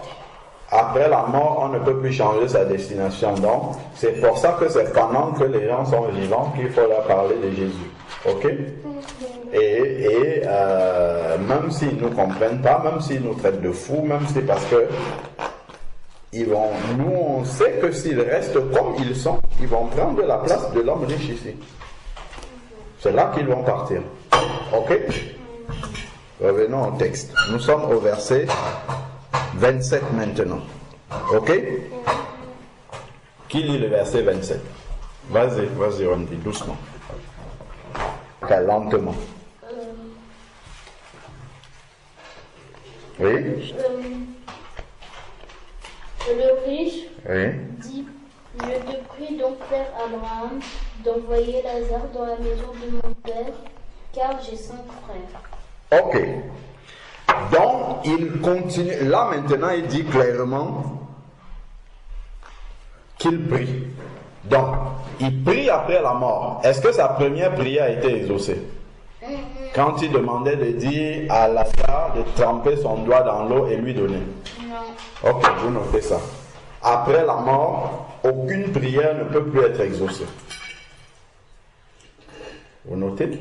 C'est pour ça qu'il faut prier les gens, pour les gens quand ils sont vivants, même quand on est au ciel. Quelqu'un qui est mort, qui est au ciel, ne peut plus prier pour nous. C'est fini. Ok? Notez là-bas. Aucune prière après la mort ne peut plus être exaucée. Vous avez vu, Abraham n'a pas pu exaucer sa prière. Lui-même, Abraham n'a pas pu exaucer sa prière.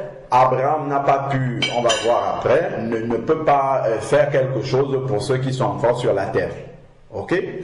Donc, ni ceux qui sont au ciel ne peuvent faire quelque chose pour ceux qui sont encore vivants, ni même ceux qui sont dans le séjour des morts ne peuvent encore faire quelque chose pour ceux qui sont vivants. Ok? Donc, vous notez aucune prière. C'est la suite, hein, Wendy, si tu as écrit là-bas, il faut continuer à la suite, là-bas, le paragraphe suivant. Aucune prière après la mort ne peut plus être exaucée. Aucune prière après la mort ne peut plus être exaucée. Que ça soit celle de ceux qui sont au paradis ou celles qui sont attends, on va dire ça différemment. Aucune prière en faveur, d'ailleurs, aucune prière, on va laisser ça comme ça. Aucune prière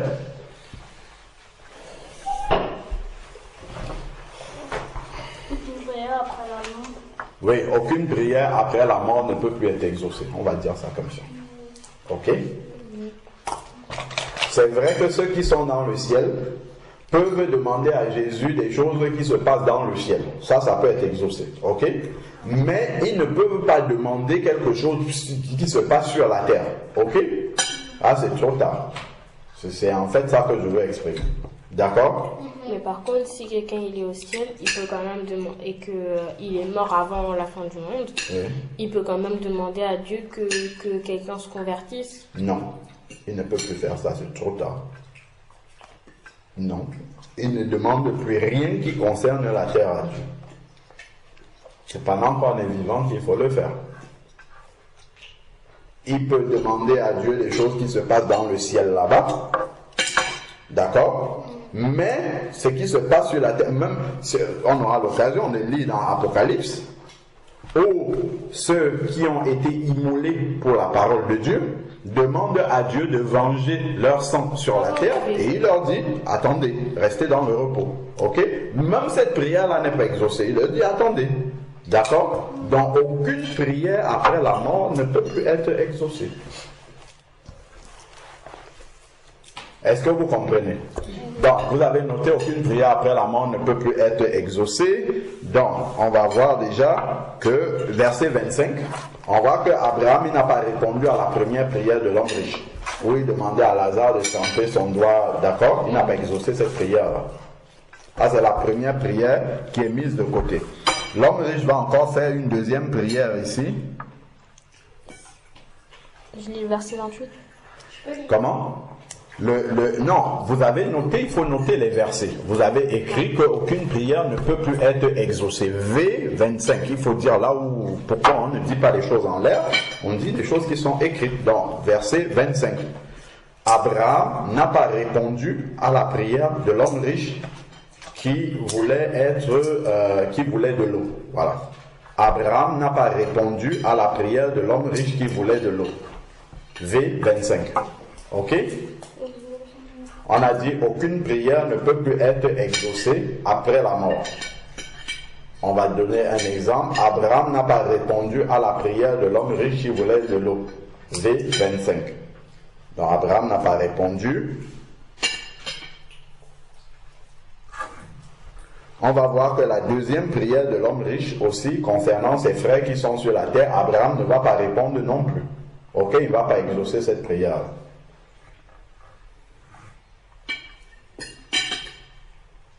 Et d'ailleurs, ce n'est pas Abraham qui exauce les prières, c'est Jésus.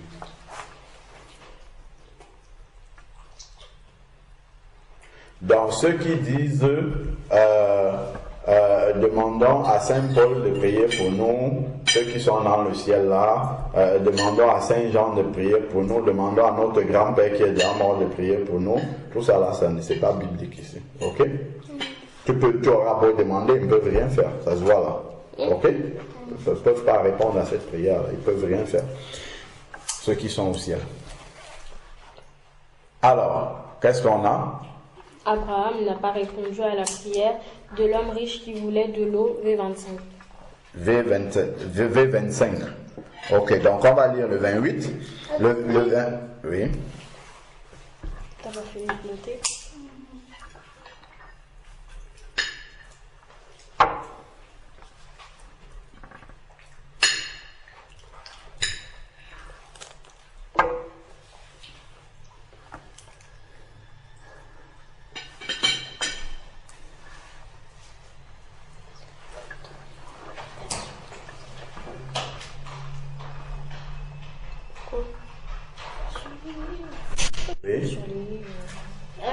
Tu as noté? Si elles peuvent ouvrir nos fréquences surlignant.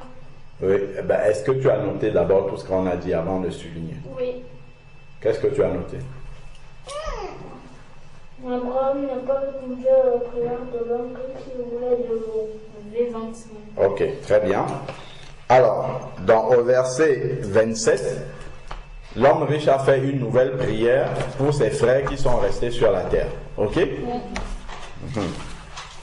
Donc là, est-ce qu'il fait une mauvaise prière? Il fait une prière pour que ses frères qui sont sur la terre soient sauvés. Ok? Il est gentil. Ah, il devient gentil, mais trop tard. Ok?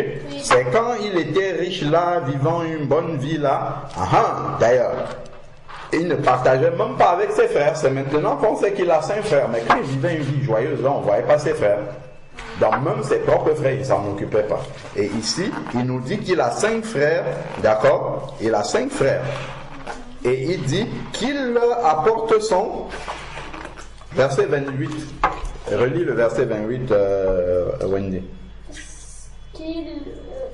Reprends le verset 28. Leur atteste ces choses afin que... Reprends le verset 28, s'il te plaît, depuis le début du verset 28. Je te prie donc, Père Abraham, d'envoyer Lazare dans la maison de mon frère, car j'ai 5 frères. C'est pour qu'il leur atteste ces choses afin qu'ils ne viennent pas aussi dans ce lieu de tourment. Est-ce que vous voyez la prière de ceux qui sont dans le séjour des morts? Leur prière, c'est que les membres de leur famille aussi ne viennent pas dans cet endroit-là. Là, il a compris que lui, il ne peut plus sortir de là. Mais maintenant, il s'inquiète pour ses frères qui sont encore sur la terre, parce que eux, leur destination peut encore changer. Il a compris ça, qu'une fois qu'on est mort, la destination ne peut plus changer. Mais par contre, ceux qui sont encore en train de vivre sur la terre, ils peuvent encore changer. D'où on doit parler de Jésus aux gens quand ils sont encore sur la terre, vivants. D'accord? Donc il a compris ici que c'est pour les vivants qu'on peut encore faire quelque chose, parce que pour lui c'est trop tard. Ok? Donc.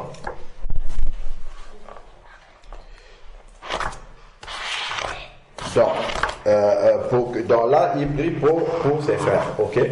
Pour que Abraham fasse en sorte que Lazare aille leur dire que le séjour des morts existe vraiment et qu'il y a des tourments là-bas. Et qu'il y a aussi le paradis dans lequel on est consolé et il y a la paix. Il veut que Lazare revienne du séjour des morts pour aller leur dire ça.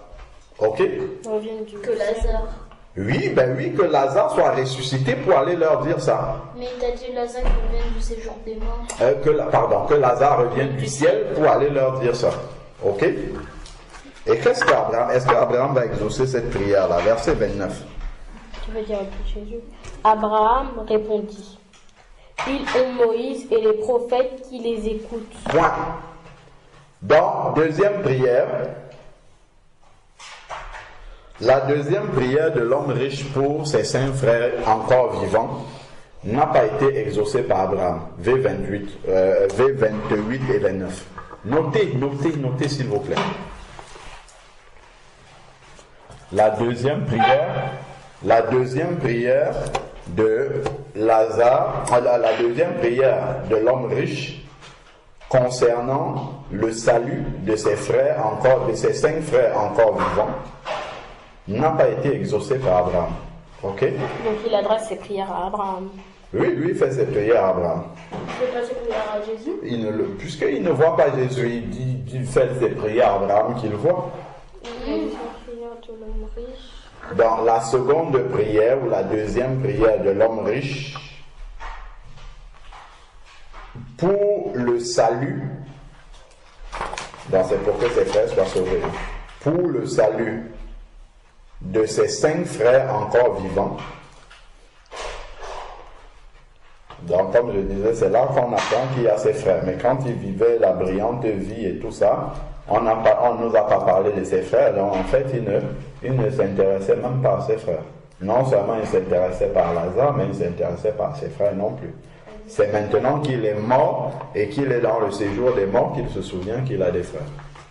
Vous voyez, mais c'est un peu trop tard. question. Oui, on note d'abord. Sinon, après, on va oublier ce qu'on a dit. Encore vivant.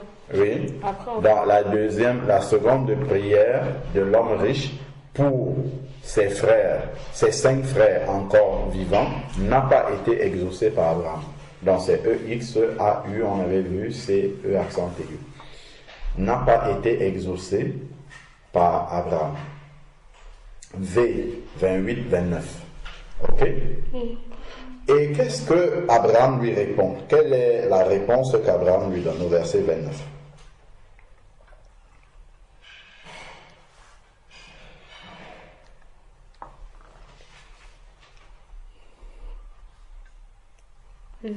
C'est 27, 28. Oui, c'est verset 28 et 29 qu'on note là. Verset 28-V29.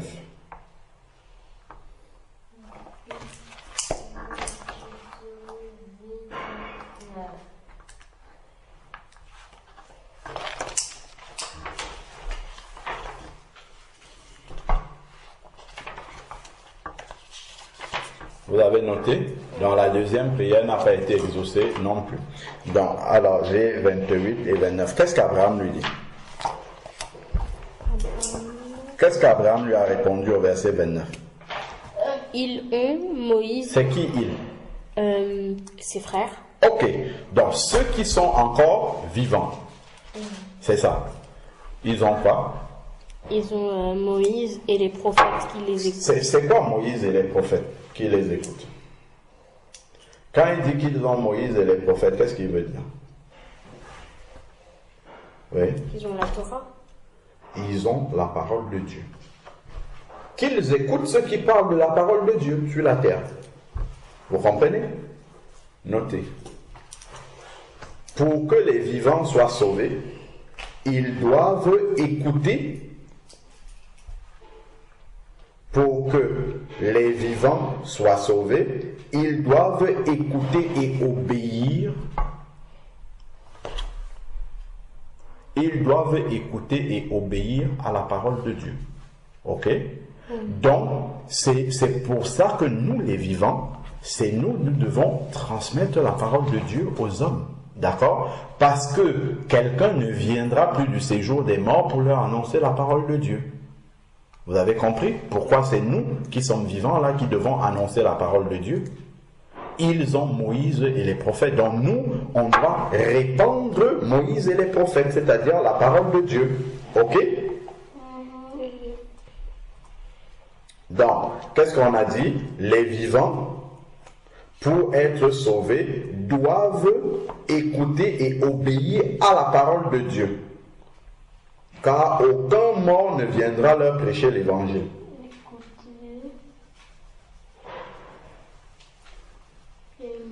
Les vivants, pour être sauvés, doivent écouter et obéir à la parole de Dieu. Ok? Doivent écouter et obéir à la parole de Dieu donnée par les enfants de Dieu encore vivants. Ok? Et là, on va rajouter car aucun mort ne reviendra pour leur annoncer cette parole-là. Ok? Donc, les vivants pour être sauvés doivent écouter et obéir à la parole de Dieu donnée par les enfants de Dieu encore vivants. Ok? Et là, on va rajouter car aucun mort ne viendra prêcher cette parole-là. D'accord? Et là, on va mettre V29.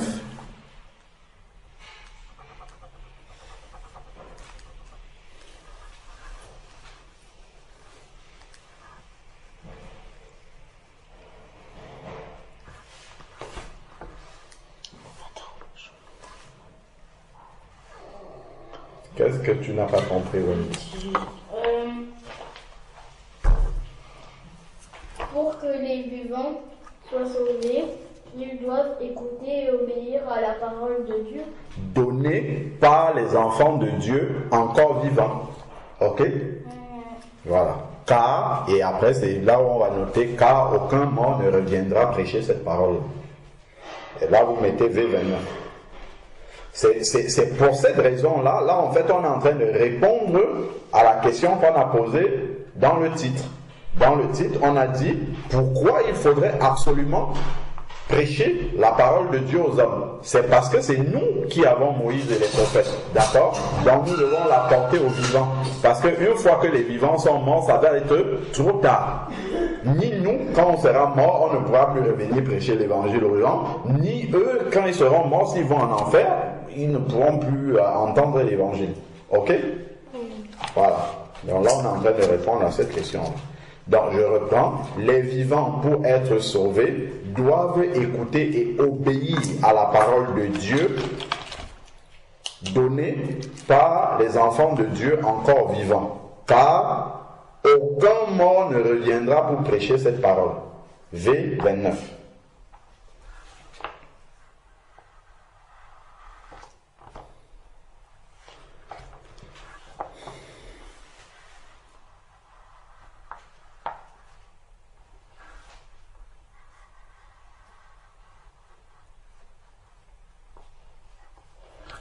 C'est bon? J'ai une question. Oui. J'ai deux questions. D'abord, mais si on est en train de l'enseigner et la personne est en train de vouloir se convertir, mais il meurt tout de suite, est-ce qu'elle va aller au ciel? Si elle était prête, si son cœur, on pourra lire un passage dans Actes chapitre 10, quand Pierre était chez Corneille, il était en train de prêcher la parole de Dieu et le Saint-Esprit est tombé sur ceux qui étaient en train d'écouter. Tu vois? Donc là, ils n'avaient même pas encore dit de leur bouche, je veux accepter Jésus-Christ, mais le Saint-Esprit est tombé sur eux parce que leur cœur était déjà prêt. Donc même quand si on est en train de prêcher la parole de Dieu à quelqu'un et que Dieu, lui, voit dans son cœur que la personne est prête, si elle meurt, elle va au ciel. Ok? Voilà. C'est-à-dire que même si, c'est-à-dire dans son cœur, si elle a déjà accepté, elle ira au ciel. Alors, oui. J'ai une autre question aussi, mais pourquoi si normalement les gens sont en enfer, ils doivent espérer que les autres aillent avec eux pour de la compagnie, non? Ah ben non, pas forcément. Ça dépend. Certains peuvent être dans le séjour des morts et vouloir que d'autres viennent avec eux, mais là, lui, il a parlé de ses frères. Il veut du bien pour ses frères, mais c'est trop tard. Ok? C'est trop tard. Il y en a qui peuvent être dans la souffrance. Par exemple, quelqu'un qui peut être malade, il peut dire que je préfère vraiment que personne, même mon pire ennemi, n'ait la même maladie que moi. Parce que je souffre beaucoup. Alors que tu peux avoir d'autres qui ont le cœur mauvais, qui vont dire, je veux que beaucoup de personnes aient la maladie que j'ai pour savoir que ça se fait souffrir. Ok? Vous voyez? Donc, en fait, c'est deux attitudes de cœur qui sont différentes. Donc, l'homme riche, quand il est arrivé dans le séjour des morts, il a compris beaucoup de choses. Ok? On voit qu'il a compris. Mais c'est trop tard, malheureusement. Il prie pour ses frères, c'est trop tard. Il veut du bien pour ses frères. C'est quand il était sur la terre qu'il fallait faire du bien. Ok? Voilà, sauf que c'est trop tard. Il voulait retourner sur la terre pour refaire du bien et revenir. S'il pouvait, mais il a compris qu'il ne peut pas. D'ailleurs, déjà même pour avoir un peu d'eau, il ne peut pas, donc c'est trop tard. C'est pour ça qu'il n'a même pas demandé à Abraham de le renvoyer lui sur la terre. Il a dit Lazare. Parce qu'il s'est dit que peut-être Lazare, comme il est au paradis, lui peut encore aller sur terre. Ok? Il a compris que pour lui c'est trop tard. Alors, qu'est-ce qu'il répond à Abraham? Il discute dans sa prière avec Abraham. Verset 30. Qu'est-ce qu'il dit? Non, Père Abraham, mais si quelqu'un des morts va vers eux, ils se repentiront. Vous voyez? Donc, il est en train d'argumenter dans sa prière. Il essaye de convaincre Abraham que non, c'est important. Si c'est un mort qui prêche la parole de Dieu, les gens vont écouter. D'accord?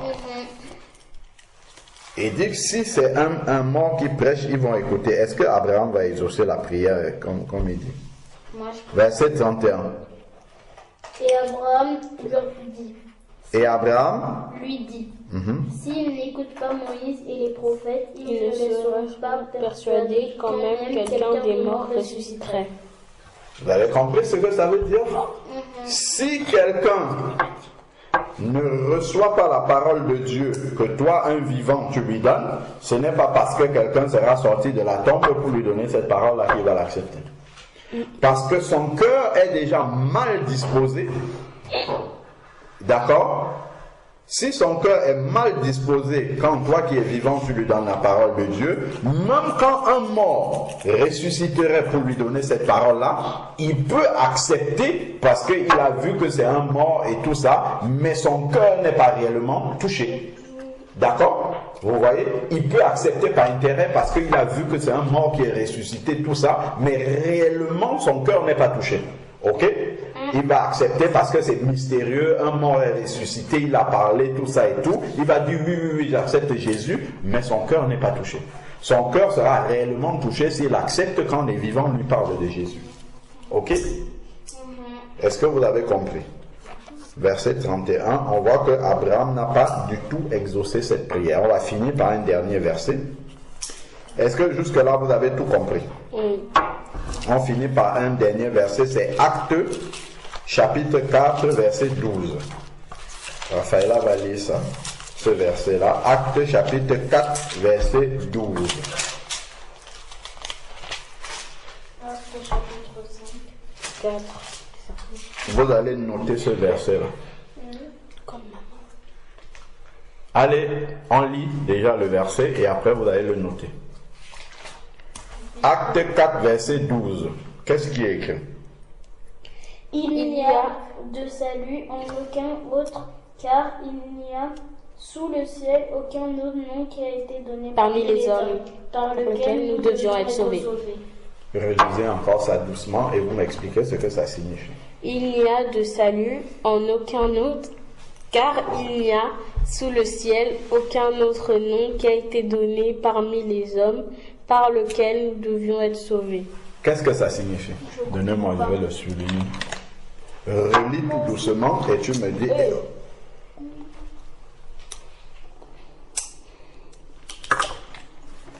Raphaëla, qu'est-ce que ça signifie ce verset? Relis-le doucement et tu me dis ce que ça signifie.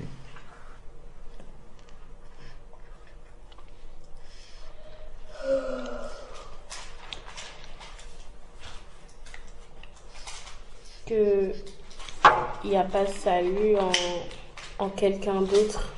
Il n'y a aucun salut en quelqu'un d'autre que Jésus, car sous le ciel, aucun autre nom a été donné parmi les hommes par lequel nous devons être sauvés. Très bien.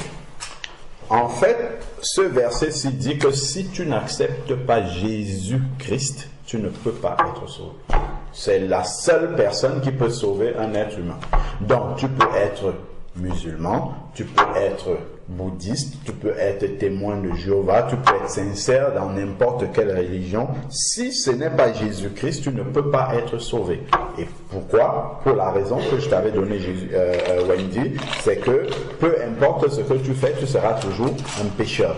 D'accord? Donc tu seras toujours atteint de Covid, Covid spirituellement, et tu es atteint de Covid et Dieu ne peut pas te laisser entrer dans le ciel où tout le monde a son PCR négatif. Est-ce que vous avez compris ça? Voilà, c'est très simple. C'est très simple à comprendre comme ça. Tout le monde dans le ciel a son PCR négatif et ils ne sont pas vaccinés d'ailleurs. Ils ne sont pas vaccinés, ils ont leur PCR négatif, mais Dieu ne peut pas te laisser entrer dans le ciel avec le Covid pour contaminer tout le monde. Est-ce que c'est clair comme ça? Oui, Voilà. mais Oui. ça veut dire... Non. Ça veut dire que si tu es chrétien, tu peux forcément entrer dans le royaume des cieux? Pas forcément. Il faut avoir obéi.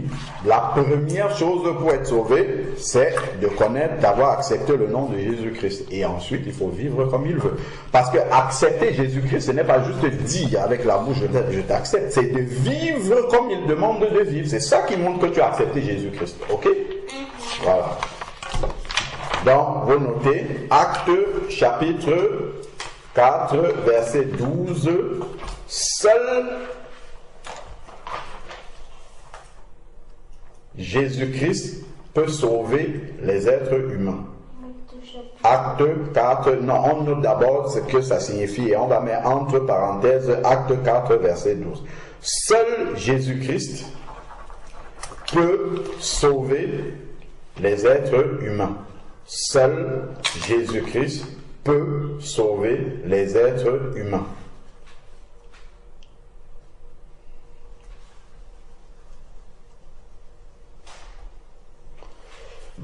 seul Jésus-Christ peut sauver les êtres humains. Donc tu vois, toutes les religions, c'est un peu comme les différents vaccins, Moderna, Pfizer, Johnson & Johnson, AstraZeneca, Sinopharm, Turcovax, Sputnik V, toutes les religions là, c'est comme tous ces vaccins là, ça ne sauve pas du Corona. Voilà, ça ne sauve pas du corona. Ça veut essayer de faire quelque chose, mais ça ne fait rien. Donc toutes les religions ne sauvent pas du péché. Donc les gens, ils vont arriver devant le ciel, ils auront toujours le Covid avec eux. Ok, donc seul Jésus est capable de ôter le péché. C'est pour ça, vous vous rappelez, on avait vu dans Jean chapitre 2, si je ne me trompe pas, lorsque Jean-Baptiste a vu Jésus, qu'est-ce qu'il a dit? Il a dit, voici l'agneau de Dieu qui ôte le péché du monde. C'est un peu comme si c'est le vaccin, c'est pas le vaccin, c'est un peu comme si c'est le remède qui enlève définitivement le coronavirus de quelqu'un et empêche que cette personne-là rattrape le corona. D'accord? C'est que Jésus, je prends le péché comme l'image du coronavirus parce que c'est l'actualité pour que vous compreniez bien. Ok? Voilà. Donc, seul Jésus est capable de sauver l'être humain du péché. Voilà, vous notez ça comme ça, parce que c'est son sang qui efface les péchés. Du péché. Aucune religion ne peut sauver l'être humain du péché. D'accord?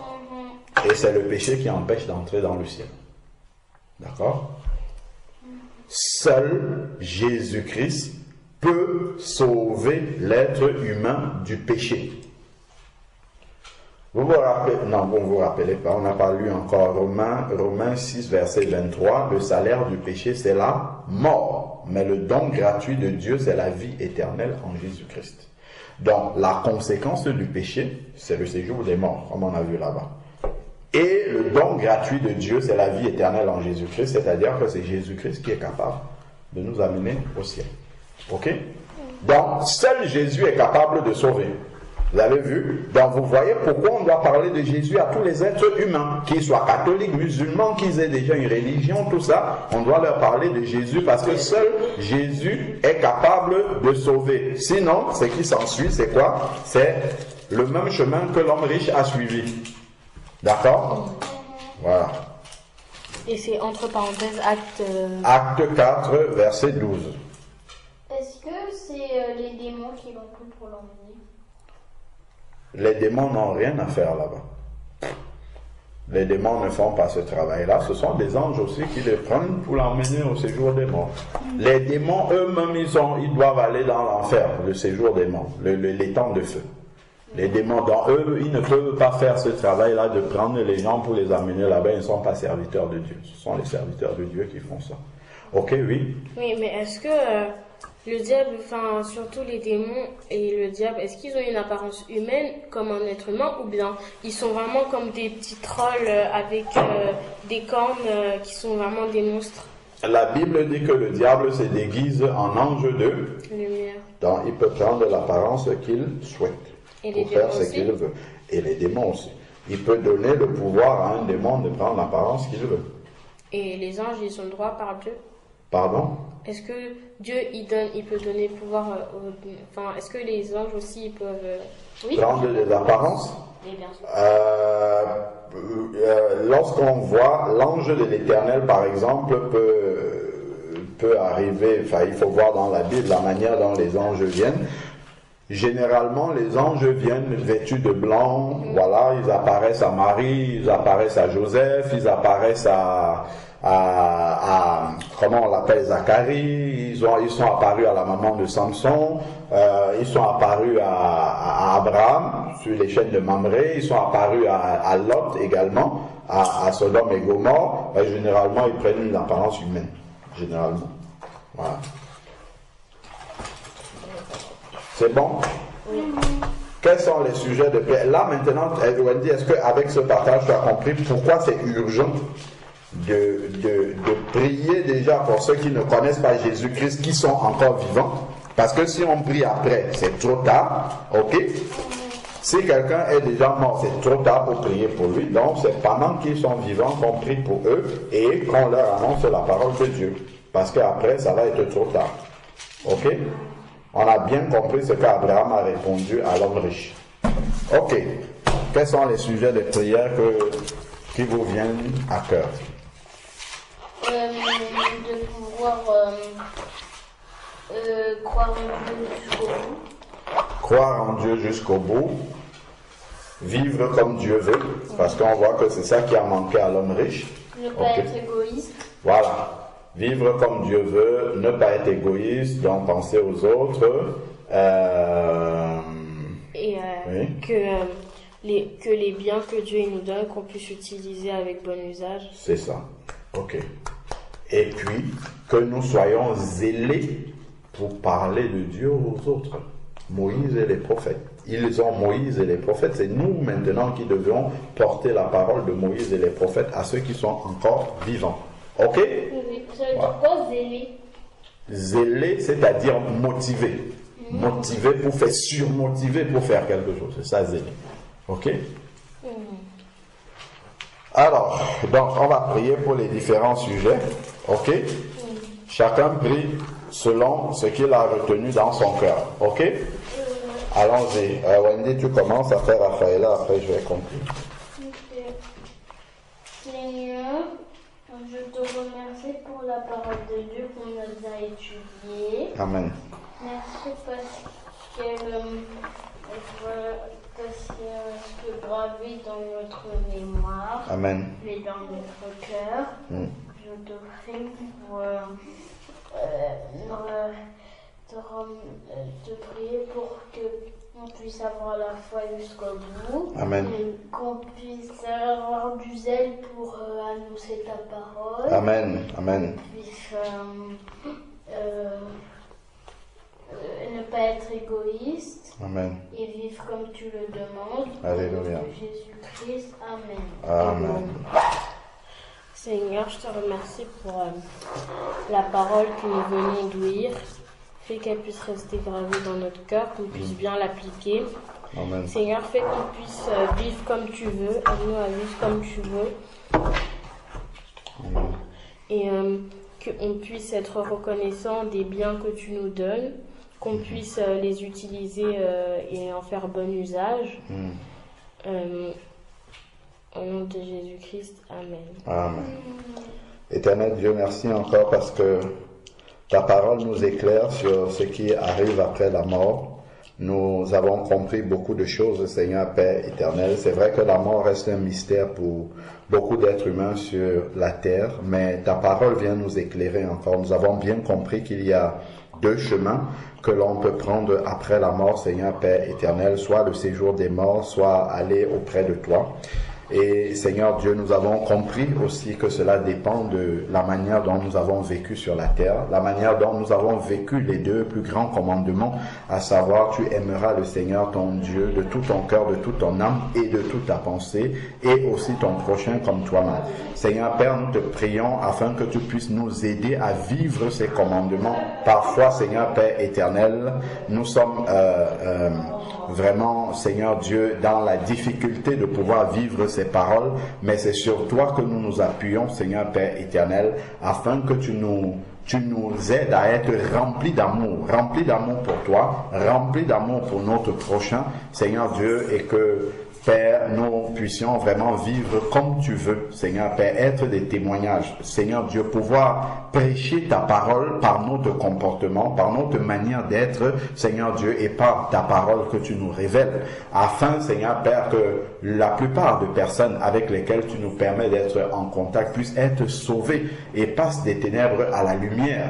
Merci parce que tu nous montres encore l'urgence, tu nous rappelles encore l'urgence, Seigneur Père éternel, d'annoncer ta parole, Seigneur Seigneur Dieu, aux hommes, car tu nous dis qu'un seul nom a été donné sur la terre par lequel les hommes doivent être sauvés, et tu nous rappelles aussi qu'il est réservé aux hommes de mourir une seule fois, après quoi vient le jugement, d'où notre responsabilité. Abraham a dit, ils ont Moïse et les prophètes. Nous qui connaissons Moïse et les prophètes, donne-nous de pouvoir l'apporter aux êtres humains tant qu'ils sont encore vivants, car nous savons qu'après la mort, Seigneur Dieu Tout-Puissant, c'est trop tard. Donne-nous d'être des instruments entre tes mains pour répandre cette bonne nouvelle du salut aux vivants que tu mets autour de nous. Que toute la gloire te revienne encore, Père, au nom de Jésus-Christ. Amen.